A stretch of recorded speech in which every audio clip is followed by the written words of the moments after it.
Artificial intelligence stands as one of humanity's most profound technological achievements, poised to reshape nearly every aspect of our human existence.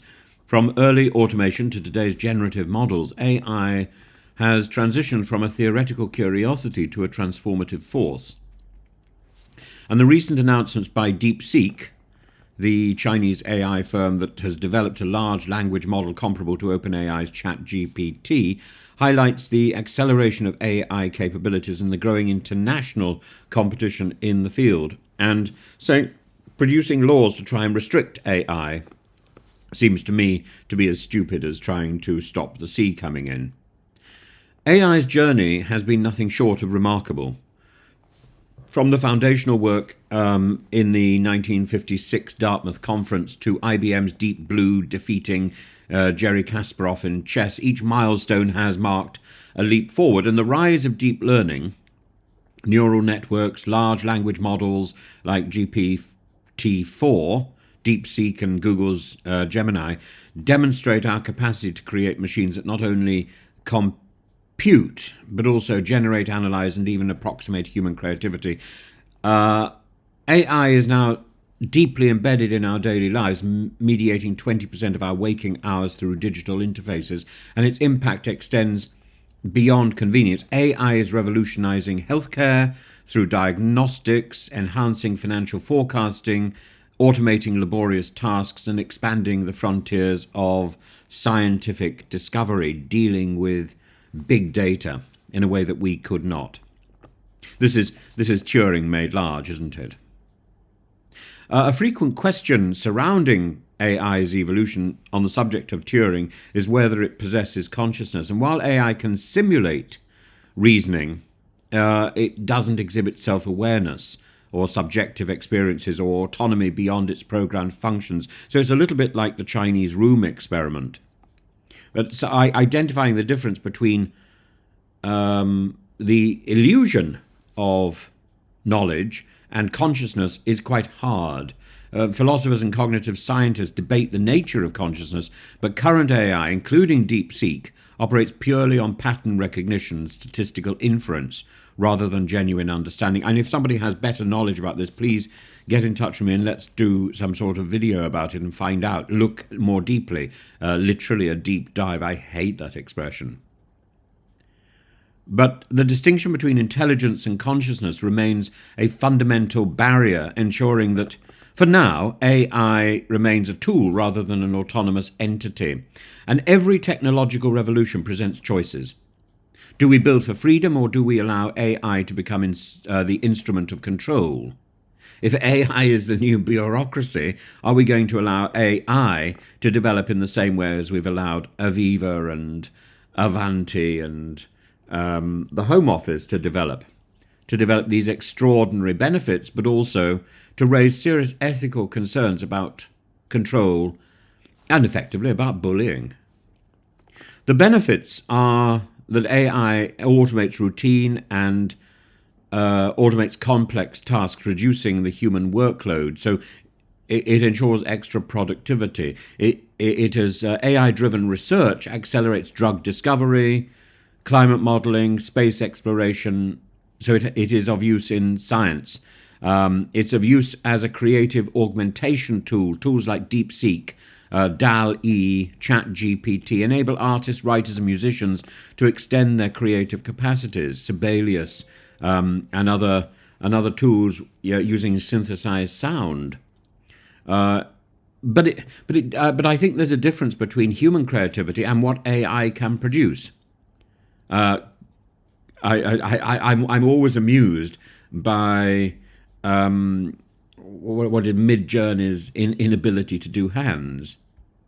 But economic growth in that area, AI integration into business, can unlock an estimated $10.3 trillion in value by 2038. The threats are the problem of job displacement. Automation threatens traditional roles, requiring massive workforce reskilling efforts. It centralizes power. It's dominated by a few tech giants. raising concerns about monopolization. So what we need to do now is to expand AI, to democratize AI. It's AI-driven monitoring, as seen in China's social credit system, exemplifies AI's potential for authoritarian overreach, and of course in Russia, and AI risks becoming an autocomplete for life, reducing human agency and our decision-making ability. AI regulation is emerging as a crucial battleground, and the European Union's AI Act is trying to impose strict compliance requirements, while the US takes a more laissez-faire approach, fostering innovation with minimal oversight. China, meanwhile, integrates AI into state-controlled digital systems, using it for governance and surveillance. DeepSeek's rise is particularly noteworthy as an open source model rivaling closed source Western AI tools. If AI development becomes monopolized by a few corporations and states, it could lead to an era of AI authoritarianism where control over information and automation dictates social structures. Generative AI promises to be the most significant disruption to labour since the Industrial Revolution, and while fears of mass unemployment are warranted, history suggests that innovation shifts job landscapes rather than annihilates them, and AI can democratise work by enabling non-experts to engage in specialised fields such as coding, data analysis and design. But trust gaps exist. A recent study found that while 95% of workers see AI's value, they don't trust corporations to ensure positive outcomes. Successful AI adoption requires leadership that prioritises human-centric AI policies, workforce reskilling and ethical deployment. AI is neither inherently good nor evil. It's a mirror reflecting human intentions. And will we use AI to liberate creativity, advance knowledge, enhance our well-being?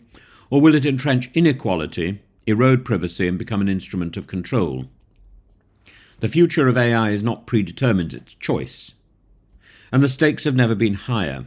The AI revolution differs from past technological shifts because of its scale, speed, and its potential impact. Leaders, policymakers, and individuals must navigate this transformation wisely, ensuring that AI amplifies human potential rather than diminishes it. The frustration that we might have with modern bureaucracy is not with AI. Modern bureaucracy, someone telephoned me this morning from the passport office, and they were responding to a complaint. Well, because the complaint has been renewed so many times, I have no idea what the complaint was. And I didn't have the paperwork to hand, and they didn't have a telephone number that I could call back on. So, you're left stranded because of incompetence.